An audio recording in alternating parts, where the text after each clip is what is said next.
Bienvenue sur le ring, l'ODJ TV Radio, Jamel Diouani. Bonjour Rachid et merci de m'avoir invité. Merci à vous d'avoir accepté de monter sur un ring et de mettre quasiment les gants pour ce ring avec vous. Je rappelle Jamel Diouani, vous êtes député Istiqlal. Vous êtes également président de la commission des secteurs productifs à la première chambre du Parlement. Et vous êtes également membre de l'Alliance des économistes Istiqlaliens. Tout à fait. 3 rondes thématiques avec vous, autour bien sûr de ce qui fait l'actualité et qui domine l'actualité aujourd'hui avec le projet de loi de finances 2024 et les débats qui ont démarré au Parlement. Première ronde, PLF 2024, où est la croissance et où sont les financements? Deuxième ronde, fiscalité, réforme de la TVA ou nouvelle forme de hausse des prix, avec un point d'interrogation, puisque j'ai vu que Nadia Alaoui s'était défendu de cela, mais on reviendra avec vous en détail sur l'impact de la réforme de la TVA, essentiellement d'ailleurs sur les produits à la consommation. Et troisième ronde, classe moyenne. Une population en voie de disparition. Est-ce qu'on est en train aujourd'hui de charcuter, matraquer fiscalement cette classe moyenne? En tout cas, vous nous direz à la lumière de ce projet de loi de finances 2024. Jamel Diouani, sur première ronde, PLF 2024, où est la croissance et où sont les financements? Tout d'abord, permettez-moi de rappeler que cette loi de finances est marquée par un contexte international puis national. Et qu'il y a des orientations stratégiques de Sa Majesté d'une part, il y a un projet gouvernemental qui est en train d'être mis en œuvre, et en dernier lieu, il y a les orientations aussi du projet de développement, donc le modèle de développement 2035. C'est les trames de fond pour cette loi de finances. C'est extrêmement important de rappeler que ceci rentre parfaitement dans cette logique et dans cette ligne de conduite. Ce premier point, Jamel Diouani, lorsque vous dites déjà, il faut tenir compte au préalable du fait que cette loi de finances 2024, projet en tout cas, pour le moment, tient compte d'un contexte international compliqué. Très compliqué. Inconnu, incertitude. Beaucoup reprochent aujourd'hui que justement ce projet de loi de finances 2024 ne tienne pas compte d'un contexte extraordinaire et plutôt aligné un contexte ordinaire. Ils sont très critiques là-dessus. Ils nous sortent une loi de finances comme si aujourd'hui on était exonéré de ce qui se passe dans le monde. Tout à fait. Et d'ailleurs, par les 4 piliers qui marquent ce projet de loi de finances, d'abord agir en prenant en considération les impacts de la conjoncture, notamment inflationniste et donc les effets aussi néfastes du dernier tremblement de terre. Et puis le 2, c'est la pilier extrêmement important, c'est les mesures qui sont prises pour renforcer davantage l'implémentation de l'État social. Quand aujourd'hui, vous dites qu'on tient compte de l'impact aujourd'hui du contexte international sur l'inflation, lorsqu'on prévoit au niveau prévisionnel un taux d'inflation à 2,5% au niveau du projet de loi de finances 2024, est-ce qu'on tient compte de ce contexte international, compte tenu qu'il y a une forte probabilité que les intrants se remettent à augmenter, notamment le baril de Brent? Tout à fait, il y a des hypothèses sur lesquelles sont basés ce projet de loi de finances. Parmi ces hypothèses, il y a le taux d'inflation. Est-ce que c'est réaliste ça, de pronostiquer un taux d'inflation à 2,5? On va finir 2023 entre 4,5 et 5, et puis il y a un rebond de l'inflation qui est prévu. Il y a un an, on était à 8,5. Aujourd'hui, nous sommes à peu près à 5,5.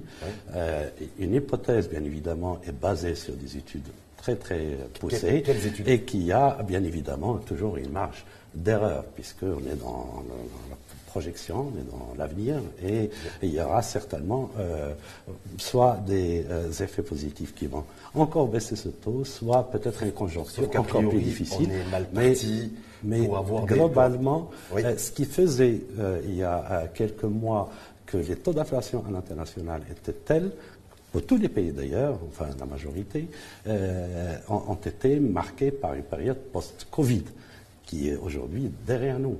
Donc tout ce qui est transport à l'international, qui faisait donc un boom, dont le coût a été multiplié par 4 voire par 5, et d'un autre côté aussi l'approvisionnement.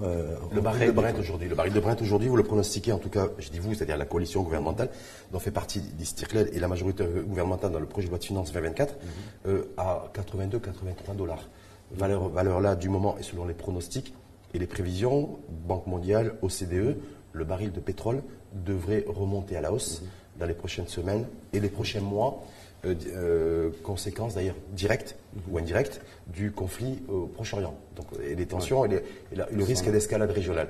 Donc, est-ce que là aujourd'hui, se dire, voilà, si on se retrouve avec un baril, a priori, selon les prévisions des organisations internationales, autour de 100, 105 $, est-ce que du coup, ça balaye toutes les hypothèses qui sont prévues? Alors, d'abord, le pétrole constitue une partie, bien sûr, influente, et qui va influencer le taux d'inflation. Ce n'est pas le principal. Oui, mais c'est. Le gaz est extrêmement important parce qu'il y a des subventions de l'État là-dedans. Il y a d'autres produits énergétiques qui rentrent dans ce mix et qui impactent ça. Mais il y a aussi une autre facette, c'est l'aspect monétaire. Parce qu'on a l'inflation et il y a l'aspect économique et l'aspect monétaire. Les taux d'intérêt aujourd'hui qui sont depuis quelques mois stabilisés, puisque le taux directeur de la Banque centrale n'a pas bougé finalement, et qui donc aussi impacte ce taux d'inflation. Donc le baril de pétrole sera certainement pris en considération dans les prévisions, mais pas à 83 $, il va falloir que le revoie à la hausse. Et vous allez certainement revoir à la hausse aussi, vous allez devoir revoir à la hausse aussi certainement le taux, le niveau d'inflation. Et tout ça peut avoir un impact sur les prévisions en matière de croissance économique aussi. Vous tablez en tout cas sur 3,6, 3,7 de croissance, avec 75 millions de quintaux au niveau de la campagne agricole. Et ça, il faut qu'il y ait beaucoup de pluie. Donc ça fait aussi une autre incertitude et une autre inconnue sur le baril de Brent, c'est la conjoncture internationale où le baril devrait remonter à la hausse, et également sur le taux de croissance où si la pluie n'est pas au rendez-vous, ça ne sera pas 3,7 de point de croissance ou 3,6, mais ça sera plutôt 2. Alors, donc, on a toujours raisonné au Maroc, donc croissance avec, avec performance agricole et croissance en dehors de la performance agricole. Donc, le taux de 3,7 me paraît tout à fait prudent, tout à fait raisonnable, compte tenu, bien sûr, d'une année qui s'annonce, je l'espère bien, alhamdoulilah, avec toutes les précipitations des dernières semaines, et après 2 ans consécutifs de sécheresse. Il faut aussi dire que la croissance est liée aussi aux autres secteurs d'activité qui sont importants au Maroc et qui se comportent très bien. Il y a le tourisme, il y a les avoirs extérieurs.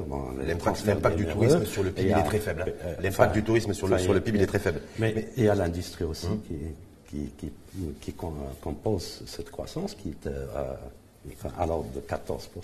Mais qui ne décolle pas de 14%. Et on a un problème au niveau de la transformation industrielle qui crée peu de valeur.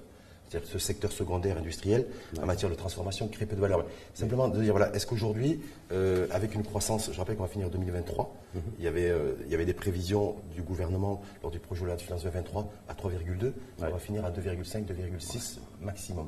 Est-ce que ça laisse présager aussi une année 2024 aussi difficile que celle de 2023 et que tout ce que vous avez aujourd'hui, en tout cas, prévu au niveau du projet de loi de finances 2024, il va falloir le revoir à la baisse en matière de prévision?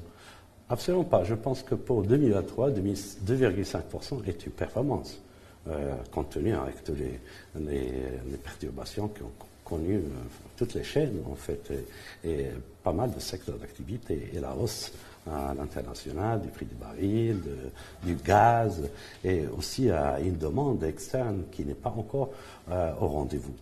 Donc il y a... pour vous, 2,5, c'est en 2023. C'est un très bon score et je pense qu'on est sur la consolidation de ces bases qui fondamentaux, qui sont des projets structurants dans plusieurs secteurs stratégiques, notamment dans les énergies renouvelables, dans l'efficacité numérique, dans l'industrie. Sauf que vous n'avez pas réussi à faire baisser le chômage, et le chômage des jeunes en particulier, parce qu'on ne crée pas suffisamment d'emplois. Donc si effectivement vous qualifiez le niveau de croissance en 2023 satisfaisant autour de 2,5, 2,6, on va attendre les derniers chiffres pour l'officialiser, mais en tout cas le taux de chômage n'a pas baissé, et notamment le chômage des jeunes. Mais simplement sur le financement. Où est-ce que vous allez trouver les financements, compte tenu que la croissance économique en termes de prévision reste suspendue à la pluie? Donc avec beaucoup d'incertitudes vu le contexte international, où est-ce que vous allez trouver les financements pour financer ces aides directes? On parle de 27, 28, 29 milliards de dirhams par an sur le logement également, entre la reconstruction House et le nouveau programme national de logement. On est sur un volant de 30-35 milliards de dirhams par an et les autres besoins aussi en financement. Donc on est sur un volant de 120, 130, 140, 150 milliards de dirhams qu'il va falloir trouver. Où est-ce que vous allez les trouver? Alors, par rapport sachant qu'en plus, vous voulez maintenir le déficit budgétaire à 4%. Hein. Si vous permettez, je vais revenir d'abord à l'emploi. Oui. Et la croissance n'est pas corrélée automatiquement avec l'emploi. On peut faire de la croissance sans créer d'emploi. C'est ce qu'on fait nous, malheureusement. Non, absolument pas. Je pense que ce qui a été fait, ce qui justifie aujourd'hui que l'emploi ne suit pas l'investissement, parce que la mise en œuvre de la charte d'investissement qui va permettre d'améliorer le climat des affaires, de pouvoir fluidifier les procédures d'investissement. Il y a certains décrets d'application qui sont aujourd'hui dans le pipe et qui devront faciliter ce bassin. Est-ce qu'on crée de l'emploi par décret ou on crée de l'emploi en créant de la valeur? On crée de l'emploi quand on crée un climat d'affaires qui va permettre aux investisseurs d'investir et de créer des emplois. Aussi, il ne faut pas oublier que la création d'emplois passe par l'entrepreneuriat. Il y a le programme Força. Oui. Peut-être qu'on reviendra sur ça pour l'évaluation d'un programme. C'est de l'emploi subventionné par l'État. Pour créer une jeunesse entreprenante, une jeunesse capable de produire, capable de commercialiser, capable de créer de la richesse. Et ça crée aussi un bassin d'emploi. En tout cas, il n'y a pas de baisse visible. L'emploi viendra certainement comme avec un effet différé. Exactement. Il y a aussi le financement. Sur les financements, vous allez faire comment dans vu tout ce qui est prévu en matière de financement, vous disiez les aides directes, ne serait-ce que les deux programmes de logement. Pour un État, il y a finalement 3 grandes sources de financement, soit par la fiscalité, fiscale et autres, par parafiscale et par l'endettement. Pas 36. Et par la croissance, non la croissance, elle crée. Il n'aurait pas fallu démarrer par dire c'est d'abord la croissance qui est censée être la première source de financement. Exactement. Quand on parle de croissance, on parle de création de richesse au niveau des entreprises. Donc, sauf que la croissance n'est pas au rendez-vous pour le financement. La croissance du PIB, c'est la sigma des valeurs ajoutées des entreprises. Les valeurs ajoutées, il vient de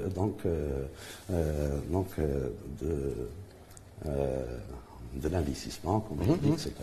Maintenant, pour financer des dépenses, il y a des recettes. Ces recettes aujourd'hui sont composées de recettes fiscales, parafiscales, et puis il y a d'autre part endettement qu'il va falloir surveiller pour qu'on reste dans les normes. On l'est aujourd'hui. Qu'est-ce que vous allez privilégier comme source de financement en 2024? Il y a le financement, ils sont de l'ordre pour pouvoir donc financer ces dépenses, soit élargir l'assiette fiscale, soit agir sur l'efficacité fiscale.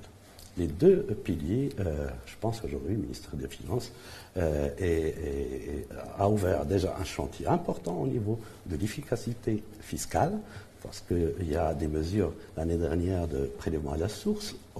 On va y revenir d'ailleurs, parce qu'il y a beaucoup de choses qui ont... Il y a la loi sur les délais de paiement entre crédit interentreprises qui vont permettre aussi d'améliorer ces recettes. Est-ce que vous avez des certitudes à ce niveau-là? Est-ce qu'il y a des certitudes à ce niveau-là, ou est-ce que c'est des hypothèses hypothétiques? Non, absolument pas. Ça m'a l'air de sources de financement qui restent très aléatoires. Non, pas les recettes d'année en année, c'est presque mathématique. Donc, il y a des mesures fiscales qui sont incitatives. Mais j'ai parlé aussi d'élargissement de l'assiette fiscale. On va y revenir dans le deuxième thème, parce que justement, on va parler de la réforme de la TVA. Donc, vous dites que vous, fondamentalement, le financement pour tout ce qui est prévu en matière de dépenses, en tout cas, je disais le financement des aides directes, les deux programmes combinés au niveau du logement, à la fois la reconstruction House, c'est autour de 25 milliards de dirhams par an, 10 milliards de dirhams pour le programme national de logement qui a été lancé il y a une dizaine de jours. Oui, tout ça, on va le financer essentiellement par les recettes fiscales et l'endettement ou pas. Parce que je me dis que certains considèrent que maintenir un déficit budgétaire à 4%, c'est-à-dire pas de déficit budgétaire au-delà de 4%, ça va être difficile pour trouver les sources, le financement nécessaire pour financer tout ce programme-là? Toutes les mesures fiscales qui ont été prises, on les verra. Et je reviens encore une fois à l'efficacité fiscale, de pouvoir recouvrir au maximum, trouver des ententes, sans pouvoir, bien sûr, trop de pression, faire trop de pression sur les contribuables. Je pense que elle est dans le possible aujourd'hui d'arriver à un endettement donc de 4% maximum, dans l'optique de 3%, parce que c'est un objectif aussi qui est en 2026. Et c'est une règle d'or, effectivement, et qui améliore l'image au niveau des institutions internationales. Qui permet surtout de s'endetter à des taux pas trop élevés. Mais on va revenir sur revenir là-dessus. J'avais dit, Wani, sur le deuxième round, justement, sur le terrain de la fiscalité, ce qui a été privilégié, priorisé par le gouvernement, c'est la réforme de la TVA. L'an dernier, c'était l'IS. Et cette fois-ci, c'est la TVA. Une réforme de la TVA. Donc, cette interrogation, réforme de la TVA ou nouvelle forme de hausse des prix? Est-ce qu'on va vers une hausse des prix aujourd'hui progressive? Parce que je rappelle que cette réforme, elle est dans la progressivité. Mais en même temps, est-ce qu'on va dans une progressivité également au niveau des prix par le haut? Et pas du tout, Rachid. Les mesures qui ont été prises pour la TVA dans ce projet de loi de finances n'ont pratiquement presque pas d'impact sur le pouvoir d'achat en général, parce qu'il y a une compensation entre les mesures qui sont en faveur du consommateur et d'autres mesures qui sont bien sûr à supporter par le consommateur. Mais il faut absolument qu'on revienne faire le principe fondamental qui régit cet impôt. C'est un impôt neutre pour les entreprises et c'est un impôt censé être neutre. Neutre, et on verra pourquoi on est en train de converger vers 2 taux, 10 et 20%, au lieu de 5 taux qu'on avait, et qui est le résultat, bien sûr, des débats lors des assises fiscales. Et de l'autre côté, il ne faut pas oublier que c'est un impôt aveugle, c'est-à-dire il taxe la consommation. La TVA vient pour corriger, encourager la consommation, en quelque sorte, s'il le faut, ou décourager certaines consommations. On va encourager la consommation de produits à nécessité en annulant la TVA, en la réduisant au maximum. On va, au contraire, donc, aller vers des taux importants. Par principe, la TVA, partout dans le monde, d'ailleurs, c'est l'impôt le plus injuste. Pas le plus juste. Le plus injuste. Et là, est-ce que certains considèrent qu'en fait, on va vers une hausse des prix? Effectivement, Nadia Ftalaoui, ministre de l'économie et des finances, elle est défendue hier au Parlement, d'ailleurs, en disant voilà que la baisse, qu'on va plutôt vers une baisse des prix plutôt qu'une hausse des prix avec la réforme de la TVA. Elle dit qu'il voilà, y aura une baisse autour de 0,20%. 22%, ça c'est dit. Voilà, mais ça est dit dans un premier temps. Sauf que tout ce qui est prévu, c'est-à-dire que ce qui était à 0 et 7% va être à 10% en matière de TVA, et ce qui était à 10, 14 va être à 20 d'ici 2026 avec une progressivité. Donc on va quand même, quoi qu'il en soit, on va aller sur une hausse des prix. Alors non, parce qu'il faut une lecture très très poussée de ces chiffres. Quels sont les produits qui vont connaître une hausse? Pour commencer par ceux qui ont peut-être un facteur d'eau, facteur d'électricité, il y a le transport. Eau, électricité. Vous augmentez l'eau et l'électricité. Alors l'eau, il y a 75% des factures qui auront une augmentation de 0,16 centimes. 16 centimes. C'est ça l'impact de la TVA. 75% des factures des Marocains de l'eau auront 15 centimes qui vont payer de plus dans sa TVA. Est-ce que vous allez me dire ça, c'est un impact? Pour l'électricité. Mais quand vous dites 75, il en reste 25. Oui, enfin, les 25%, c'est dérisoire. Mais imaginez avec moi, aussi, il faut le rappeler, pour les Marocains, on accepte bien que pour l'ONU, l'électricité, il y a des tranches qu'on veut consommer. C'est pourquoi elles sont imposées de telle sorte. C'est pour décourager les ménages qui consomment plus d'électricité. Et nous savons tous qu'aujourd'hui, dans l'économie de l'électricité et de l'eau, et dans l'intérêt de tout le monde. Même si l'électricité peut être produite autrement par des énergies renouvelables, mais pour l'eau n'est pas une ressource qui est renouvelable. Donc c'est en perd l'eau. Il y a des projets structurants, mais il va falloir. Je pense qu'il faut minimiser ces mesures parce qu'ils n'ont pas un impact vous allez direct. Augmenter l'eau, vous allez augmenter l'électricité, vous allez augmenter le thé, vous allez augmenter le sucre raffiné, vous allez augmenter les produits électroménagers. On n'augmente pas de thé. Les droits à l'importation vont être revus là aussi. Oui, parce qu'il faut encourager aussi l'industrie nationale. On ne va pas importer des boîtes de thé emballées ailleurs, alors qu'on peut faire de la valeur ajoutée. Oui, mais est-ce qu'on le fait? Est-ce qu'il y a des produits il faut absolument qu'on protège nos entreprises qui opèrent dans ce secteur. Est-ce qu'en 2024, parce qu'en 2024, on sera en autosuffisance en matière de production de thé? Non. Non, on importe, mais on importe en vrac pour qu'il y ait de la valeur ajoutée sur place, qu'on emballe ici, mais pas d'importer des produits finis. C'est ça qu'on corrige à travers cette mesure. Mais il ne faut pas oublier aussi que le beurre, par exemple, à 14% de TVA, deviendra à 0%. Le lait en poudre. Le beurre d'origine animale, pas d'origine végétale. Il y a eu cette précision. Exactement. Oui. Et c'est ce que d'ailleurs consomment le plus souvent les ménages. Pour ce qui est de la mesure sur les produits pharmaceutiques, une TVA qui va disparaître.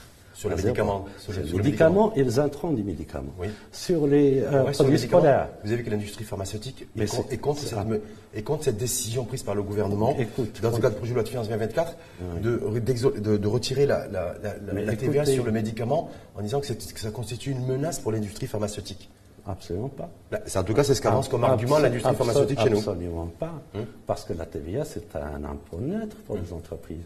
Donc, s'ils créent de la valeur ajoutée, ils ne font que collecter l'impôt pour l'État. Ouais. Mais par rapport aux consommateurs, imaginez avec moi quelqu'un qui a une maladie chronique, qui chaque mois achète 300, 500 dirhams de médicaments. L'annulation de la TVA, c'est pratiquement 100 dirhams par mois de plus qu'il va gagner. Il y a les produits de scolaires, de fournitures scolaires, et leur intrant aussi. Il y a aussi le lait en poudre, qui est extrêmement important, le lait instantané pour les bébés, et qui va soulager beaucoup de familles parce qu'il est très, très consommé. Surtout soulager l'État parce qu'on ne produit pas suffisamment de lait, parce qu'on importe beaucoup de lait en poudre. Oui, mais on produit aussi. Pas suffisamment pour répondre aux besoins. Et pour les industries laitières aussi, qui est extrêmement important. Donc, pourquoi ces mesures de TVA sont en faveur du consommateur. Oui, mais sauf le rasoir va coûter plus cher en 2024, le sèche-cheveux, vous savez qu'on a une population qui est beaucoup plus féminine. Il y a plus de femmes que d'hommes chez nous. Et tous les produits électroménagers comme le sèche-cheveux, le micro-ondes, dont se sert la ménagère, va augmenter à partir de 2024. Et par contre, vous baissez le prix de la sardine et vous exonérez la TVA sur le médicament. Voilà, il y a une certaine incohérence. Il y a une cohérence totale. Il y a une cohérence oui, bien évidemment. Parce qu'il y a des produits de première nécessité qu'on veut, bien sûr, faire un privilège pour le consommateur. Mais il y a d'autres qu'il va falloir aussi corriger le fait que le consommateur n'ait pas consommé davantage parce qu'il y a des ressources qui ne sont pas abondantes. Dernière petite question, on va passer au troisième round. Jamel Diouani, est-ce que cette réforme de la TVA, selon vous, va se traduire par des recettes plus importantes de TVA? Est-ce qu'il y aura plus de recettes? Je rappelle qu'aujourd'hui, la recette de la TVA, en tout cas pour 2023, va être autour de 95, 96, 97 milliards de dirhams. Est-ce qu'avec Hollande, lorsque cette réforme de la TVA sera effective, est-ce qu'il y aura plus de recettes? Je ne le pense pas, parce que l'objectif, c'est d'abord une stabilité extrêmement importante, parce que c'est un impôt qui touche la consommation, et donc la demande. Et donc, on ne peut pas être contradictoire. On veut relancer une demande, d'ailleurs à travers l'aide directe sociale, et de l'autre côté, taxer la consommation. Ça n'a aucun sens.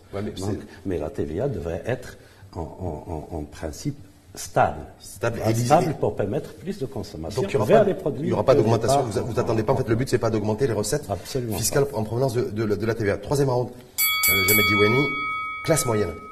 Une population en voie de disparition. Ça fait quelques années aujourd'hui. C'est chiffré, c'est chiffrable. Je crois même que l'Alliance des économistes israéliens avait fait tout un travail aussi là-dessus, sur une érosion continue du pouvoir d'achat des classes intermédiaires.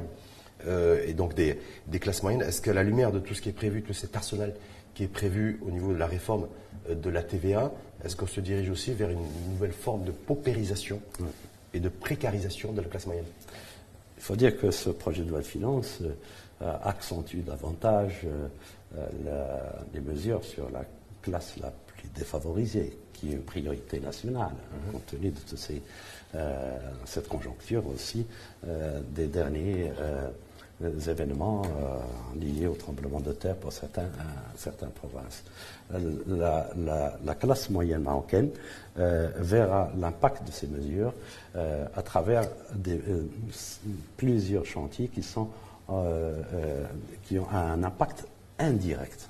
C'est-à-dire, en 2024, pour la classe moyenne, il n'y a rien, elle va continuer à souffrir en silence. Il y a certaines mesures qui touchent directement la classe moyenne, notamment l'aide pour le logement, qui est une mesure extrêmement importante, qui est d'ailleurs initiée par Sa Majesté et qui est en faveur d'une classe moyenne qui verra en tout cas l'accès à la propriété beaucoup plus encouragé à travers des dons d'État, des soutiens de la classe moyenne a besoin d'avoir un allègement. Deuxième chose, d'avoir un allègement au niveau de son pouvoir d'achat. Elle n'a pas besoin d'avoir une perspective d'endettement. Est-ce qu'aujourd'hui, pourquoi, jamais dit oui, il n'y a rien qui est prévu pour alléger la pression fiscale sur les revenus, pour justement redonner un pouvoir d'achat. Là, vous parlez de la réforme d'hier, qui n'est pas à l'ordre du jour et qui, bien sûr, devrait être le résultat des négociations entre les différents partenaires, le gouvernement, CGN, qui représente les entreprises, et les syndicats.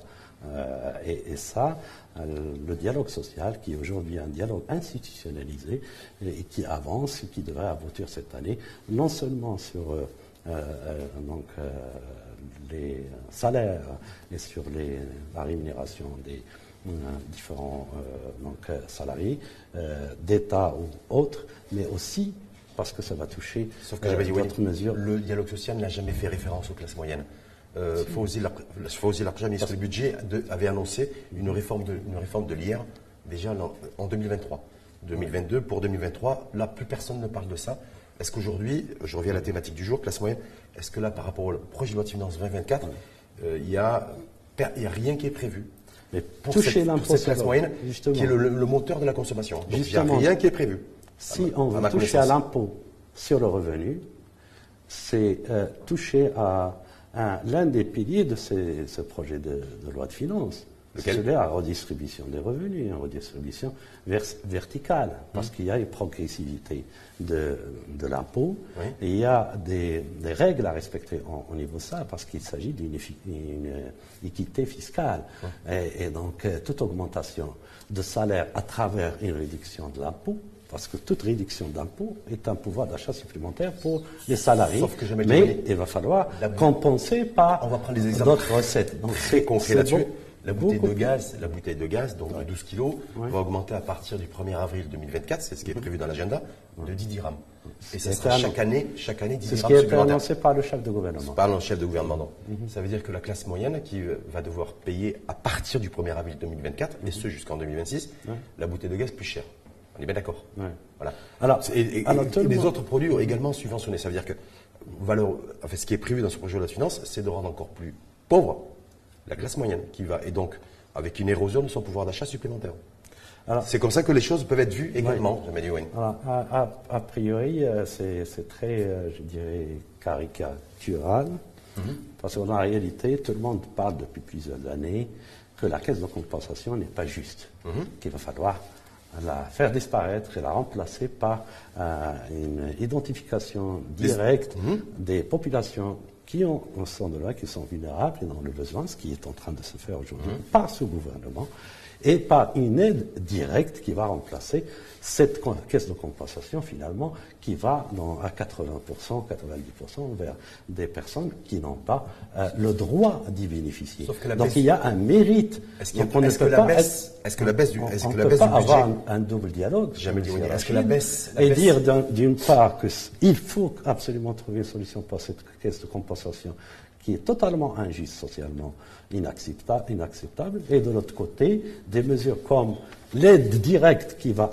à partir de cette année, donc fin d'année, être opérationnel, grâce bien évidemment donc à tout la bienveillance de Sa Majesté qui veut bien donc ancrer ça dans l'histoire. Et peu de pays ont aujourd'hui le courage de pouvoir s'engager avec leur population pour 500 000 dirhams par mois et voire plus, et qu'il y a un revenu permanent garanti par l'État. En contrepartie, si vous me dites une augmentation de 10 dirhams de butal, qui est injustement normalement... Qui va être combinée, attention, les 10 dirhams pour le gaz butal à partir de 2024 va être combiné à une hausse pour la classe moyenne du kilowattheure, du mètre cube d'eau, du fer à repasser, d'un certain nombre de produits qui vont augmenter également.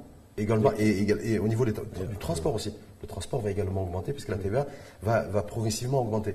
Donc c'est la combinaison de plusieurs facteurs en fait qui va détériorer le pouvoir d'achat des ménages intermédiaires. Toutes les études qui sont faites aujourd'hui par le ministre des Finances vont concluent par absolument le contraire de ce que vous dites. Donc, concrètement, parce que les chiffres sont là. Qu'est-ce qui est le plus important? Est-ce que c'est les études faites par une haute administration ou c'est la réalité sur le terrain et la réalité sociale et la réalité économique des chiffres? Vous pouvez être en bonne santé et de mauvaise mine. Donc, vous pouvez être en bonne santé et de mauvaise mine.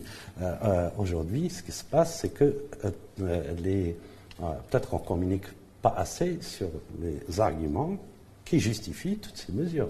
Peut-être aussi que on est habitué à un discours plusieurs années de dire aujourd'hui il y a des choses qui sont en train de se mettre en place, qui sont concrètes, que le citoyen doit connaître, doit les assimiler et qui sont dans son intérêt.